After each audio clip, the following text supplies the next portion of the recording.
making her Christmas clatter debut. You guys have seen me unbox some of her wonderful products and artwork. Is the artist, designer, and founder of the Retro Christmas Card Company, Diane Dempsey. Diane, thanks so much for joining me here on Christmas Clatter. Thank you for having me. I appreciate this. Well, before we just jump into the Christmas cards and stuff, um, you're an artist and a designer. Have you just always, as a kid, just always doodling, designing, drawing, just kind of one of those things that you always gravitated towards? Always, yes. In fact, that's how I got passing grades in a lot of my courses in grade school, is by illustrating my way through my communications in class. So yeah, and I ended up going to college at the Ringling College of Art and Design. So yeah, I'm professionally trained. Oh yeah. So yeah, we had talked before. You had a really interesting career before you started the Retro Christmas Card Company. And I think it's something that a lot of people my age, it really grabs them because it just really hits all that nostalgia chord and things, and it really ties into Christmas because it was one of the first things that was like the big Christmas rage and everybody had to get. You actually worked at Cabbage Patch as a artist. I did. I was one of my first jobs out of school. I was trained in graphic design and illustration. I have 2 certificates. So I was hired as art director at the Cabbage Patch Kids, which it was the original founding corporation called Original Appalachian Artworks. Okay. And located in Cleveland, Georgia. And I was able to work elbow to elbow with Xavier Roberts, who helped really inspire me to actually start the Retro Christmas Card Company, just by admiring his entrepreneurship, how he was able to take a concept, take it through product development to completion and to market. So he was a big inspiration for me. Wow. When you were there, did you like what kind of art did you do? Did you do like the box artwork, or did you design any of the dolls that were sold? Or I was able to work with product development. We created some new products that never existed before for the Cabbage Patch Kids Originals line. I illustrated birth certificates. Oh, nice. Those were always like the most exciting thing. Yeah, and we had a lot of fun. I worked at developing the new products with actually the women that worked in the, I guess it was the sewing studio where they stitched the babies to life, which was a term we had to use. We never ever called them dolls. Right.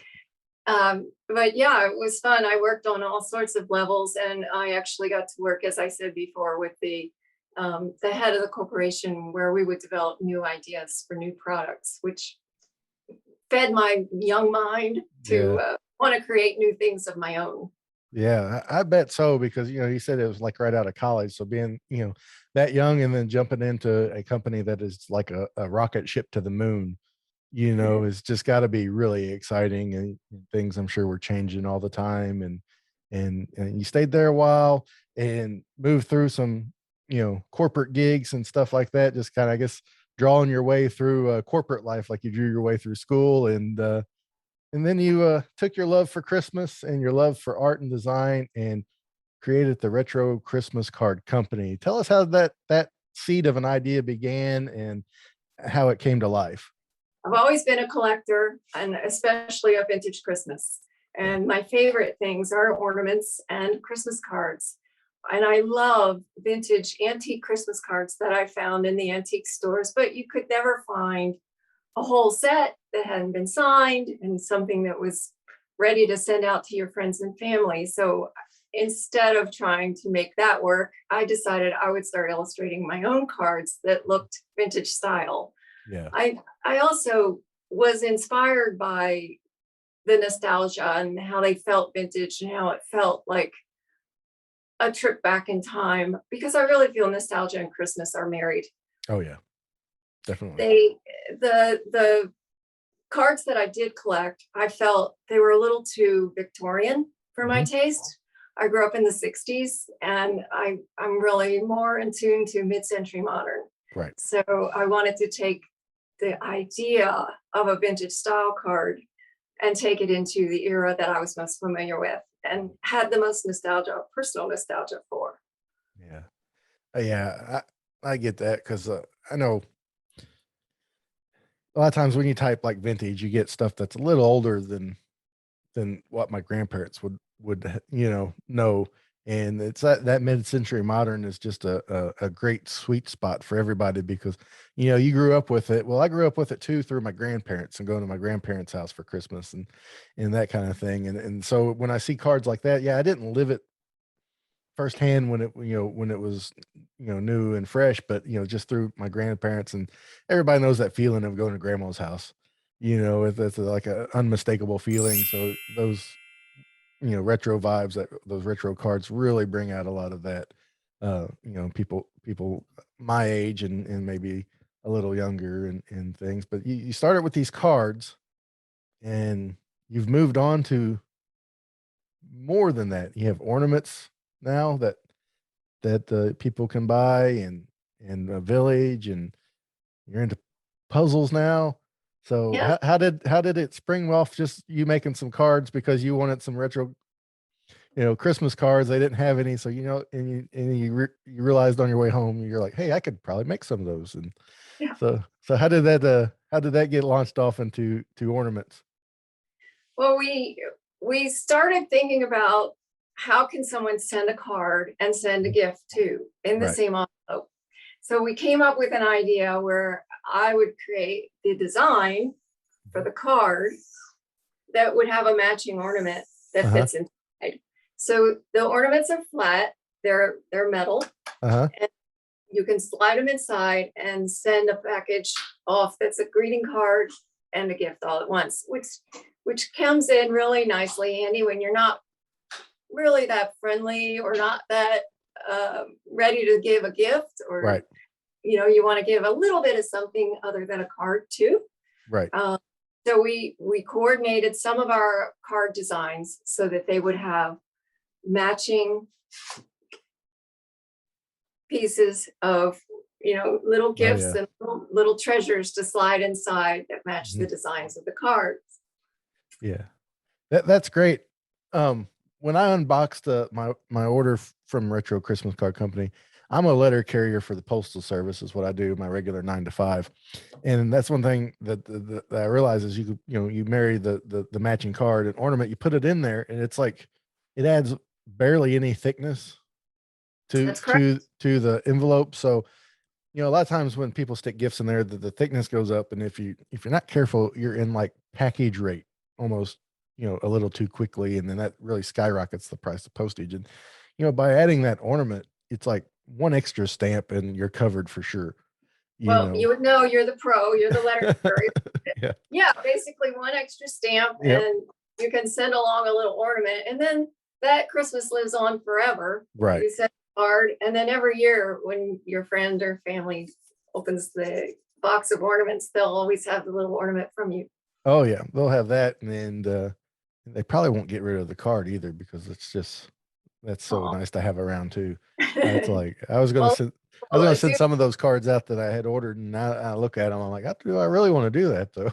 you know, I'm I, sure I will, but a lot of people decorate with the cards, and they'll put a string along the mantle, and they'll uh-huh, clip along. It was a big deal to do that back in the day when yeah, people really sent Christmas cards. yeah, My mother used to send over 200 Christmas cards, and we would get floods, and they would be decorating the whole house. yeah, So I do have a lot of followers that use the Christmas cards themselves as decorations. yeah, yeah. That sending of Christmas cards is a lost art, and I think it's something that really could use a revival because there's just something about that unexpected little card in the mail for Christmas time, and just a lot of joy, and then getting the cards and hanging them up. We usually put ours up in like the doorway between the kitchen and the living room, and kind of tape them up there, or find a way just to fashion them, and just it's always like you're adding to the collection, and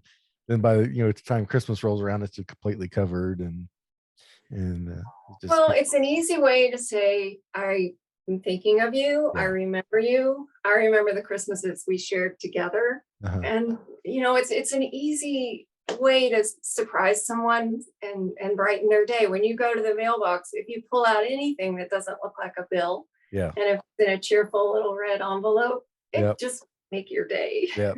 Yeah. Anything that's not a bill or a piece of advertisement that you're really not that interested in is you know, Yeah. not the So norm anymore. a So little bundle of cheer. yeah. So then you were able to springboard from the ornaments to start doing these magnificent Christmas villages, which I just find fascinating. I have my piece right here, and I don't have the flocking around it like you do yet, but that is coming real soon. But how did you get into the villages? Well, the villages sprang from the designs of the cards. The Mhm. cards were my original concept for the mid-century modern house Christmas cards was to be able to see the Christmas festivities inside the house. Uh-huh. So this came to me because as a kid, we would be out playing all day in the snow, and mom would always say, "Be home before dark." So we Uh-huh. would wait till the very last moment, of course, and come home right at twilight when all the lights came on. Everyone's lights came on all around the house. They came on inside the houses. And not to be a peeper, but you could see people inside and their Christmas activities, and they're hanging the lights and they're putting up ornaments on the tree. And you could see just their silhouettes of what they were doing inside the house and the Mhm. glow, the warm, magical glow of that family unit together, Right. just all involved in the fun of Christmas. And that was the same thing that I wanted to do with the village. Mhm. I always wanted a Christmas village. In Right. fact, I had one that was ceramic. It took over my garage. Mhm. So the one thing that I really wanted out of my Christmas village was a village that looked like my hometown, that Mhm. looked like where I grew up, the era that I grew up in. And I also wanted to see those scenes of families and happy couples inside their homes. In the Retro Christmas Village, you're able to see the activities, the furnishings. We have a new department store this year, so Yeah. you can see all three stories, all the way up to where Santa's coming into his own up on his top floor where all the kids can come visit. So it was a dream come true for me to be able to take my illustrations and turn them into an actual display, tabletop display. And Mhm. once put all together, it creates quite the panorama. So it's well received. I'm so grateful to say that my mid-century modernist friends and followers are all enthusiastic about it. Oh yeah. I absolutely love it. I love Christmas villages, and I've been real reluctant on starting one because of the room, that it takes. And I just love the design of how you made them flat. And then when you have them decorated, and for those watching, if you look there above Diane's head, you can see how she has the little trees and the little flocking laid around. It has the lights behind them, and they just really pop. And you would really never know that they're flat. They do have a three-dimensional feel about them when they're done like that. They're taking up not even half the room. And then once Christmas is over and you need to put them away, the boxes are reusable. You store them flat, and a whole village may take up, you know, Well, about here's yeah. our box, and this is Uh-huh. what your village house comes in. Uh-huh. So you can see that they store away flatly, Oh yeah. and you can put your whole village on a bookshelf and not even know it's Yeah. there. And there's what, seven pieces right now There's total? 6 right Six now. now. Okay. We plan to grow it every year. Oh, So, nice. Yeah, I got to play some catch up on those, and then that way I'm just getting one every year instead of a few. But well, we'll see what Santa brings you. alriady. I always like hearing that when someone always says, "I'll see what Santa brings you." That always means something good's about to happen, probably. So, but I just was always blown away by your designs. When you sit down, you talked about designing that department store for this year. When you sit down to create new designs, what do you lean on for inspiration?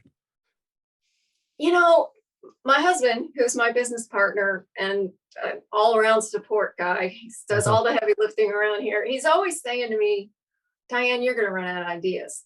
This is our 18th Christmas of the Retro Christmas Card Uh-huh. Company. And he says, aren't you going to get tired of this? Aren't you going to run out of ideas? Well, I can tell you No, I am not. Because I have this wonderful, rich memory of a just a wonderful old-timey childhood that Uh-huh. had the most idyllic Christmases you could imagine. Yeah. So I think about those days and I think about what brings the most meaning to everyone's Christmas and how can I show that in different scenes from different points of view. Right. Yeah, and, you know, sometimes you just see something and it jogs your memory, and then it's like, oh, I didn't even remember. No, I remembered that, and so there's always something, and do you go around like to antique stores or swap meets or anything, looking for inspiration, looking for, just not to buy anything, but maybe like furniture pieces or anything like that to Oh, absolutely. And my uh-huh. home is filled with it. I wish I had more time to do Uh-huh. that. I actually start work on the new retro Christmas card company designs on the first week of January, Oh yeah. and I illustrate right straight through about April to Uh-huh. get my collection together for the next year. And an average year is 10 to 15 new illustrations Uh-huh. that are used for cards, ornaments, and villages, Yeah. tree skirts, and invitations. So I stay so busy just with my own deadlines that I put on myself Right. that I don't get to go out like I would like to at the crack of dawn hitting those estate sales where you Oh get the yeah. real. Yeah. Yeah. There's a But website I recently discovered. This isn't they're not a sponsor or anything, called Everything But the House. And it's like online estate sales. And I'll go there just to look to see what they have. And it's like, not that I'm going to be buying anything, because some of the stuff goes for way more than I'm willing to pay for it. But it's like it's just so cool to look when they have some things on there to yeah, it's inspiration. yeah. I'll mine Etsy and eBay and Yeah. just oogle over the Holt Howard and Yeah. Absolutely. blow molds and everything that all of the details that get built into my illustrations, Uh-huh. they'll they all play a part. And to have those elements around me helps me stay inspired. And my studio is just filled with Christmas ceramics and you name it. It just is a constant toy shop in there. Yeah. Oh, well, With I can imagine that. It's kind of like that. I call this my Christmas cave. It's kind of like that. You can't see the stuff off to the side, but it's like my toy shop and different things.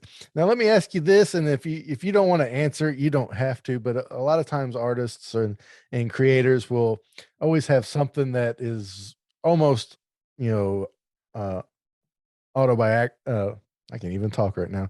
It's almost like a biography of their life, like Steven Spielberg always said that Elliot from ET was like him growing up. Is there a piece that kind of alone just embodies you or your Christmases growing up, or is it, or it's just a little bit more special than the others?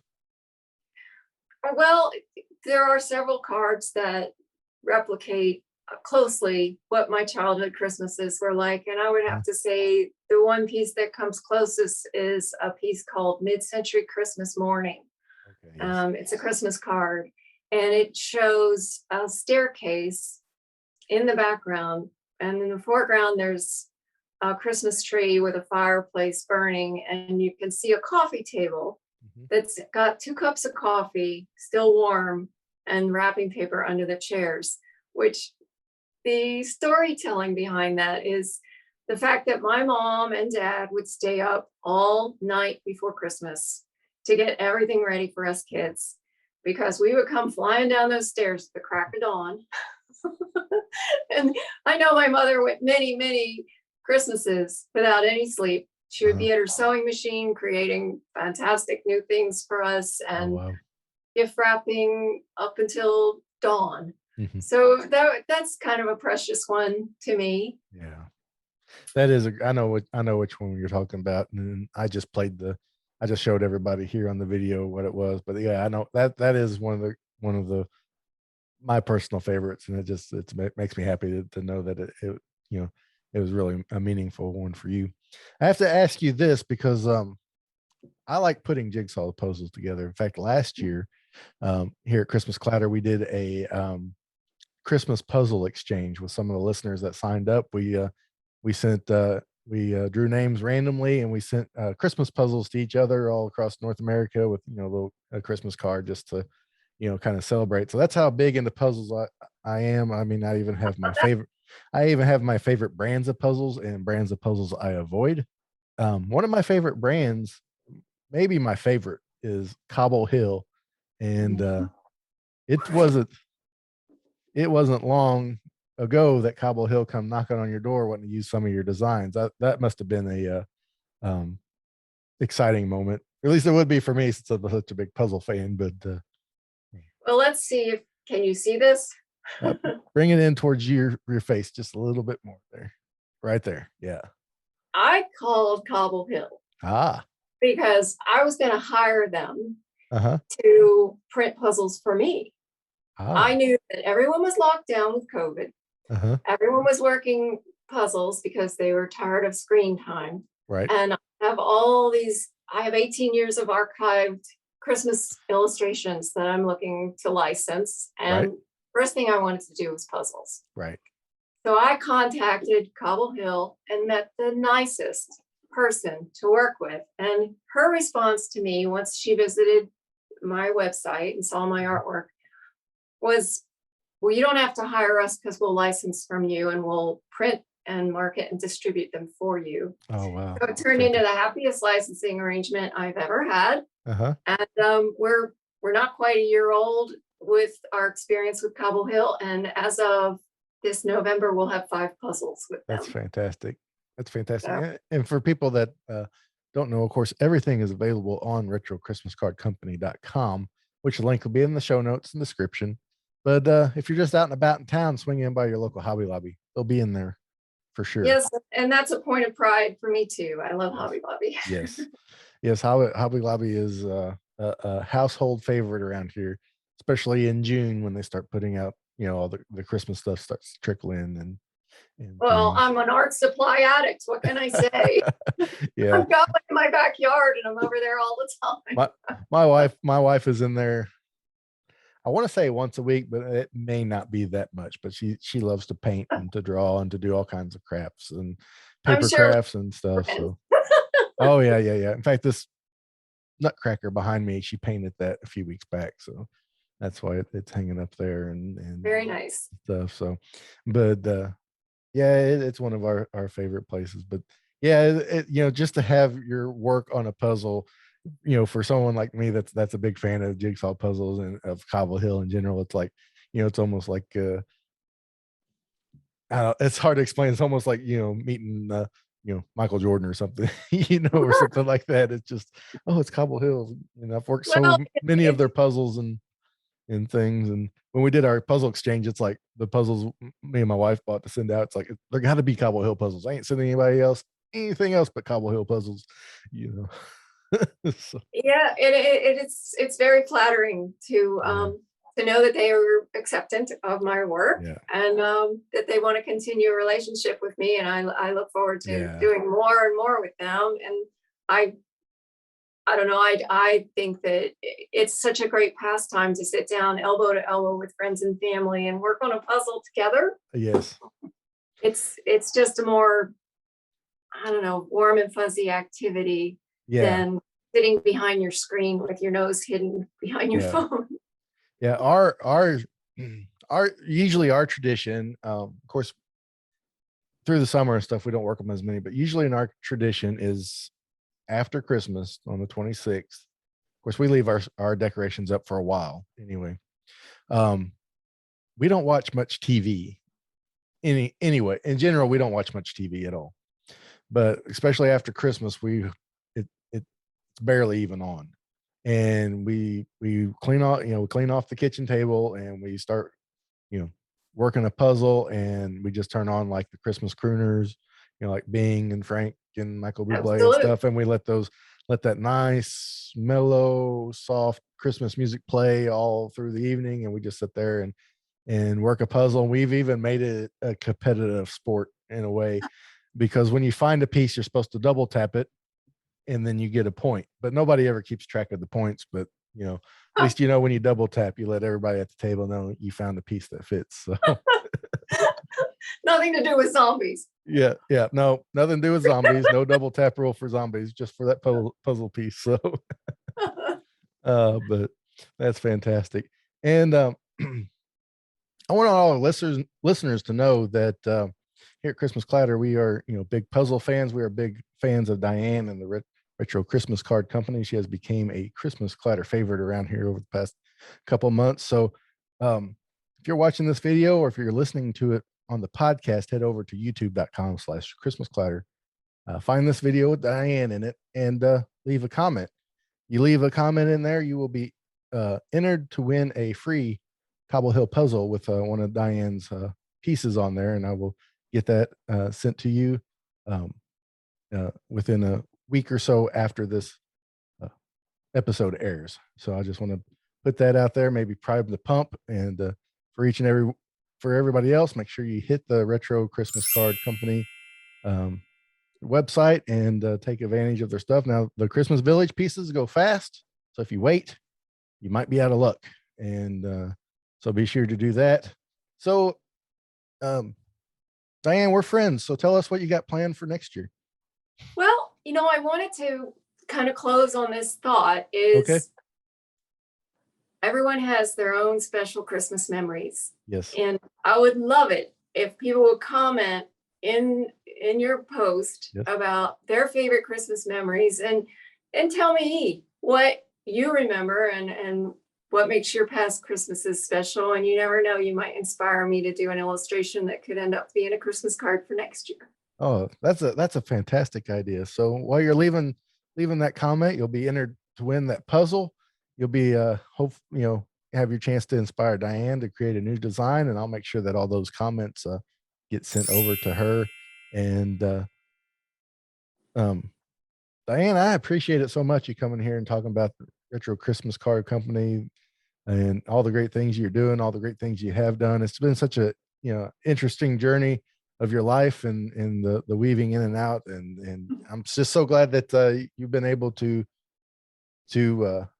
be around 18 years. That just blows my mind that you have that many cards and things done, and it's just continuing to grow and grow and grow. So well, it just started as a hobby that got out of control, so we're blessed to be able to do what we love for a living. Oh, absolutely. I think that's everybody's goal, is to be able to get paid to doing what you love, and so glad that you and Brent were able to make that happen. So, but again, that is retrochristmascardcompany.com. Link is in the description. And where can they find you on the social medias, Diane? Oh, we're on Facebook, we're on Instagram, I'm on Twitter, and I'm on LinkedIn. All right. And I'll have links to all the socials down there as well, so there's plenty to check out for the Retro Christmas Card Company. And thanks so much for joining me. It's my great pleasure. Thank you. Thanks for joining us here on Christmas Clatter. Christmas Clatter is a presentation of Very Merry Media and a member of the Christmas Podcast Network. And remember, keep Christmas hope alive every day.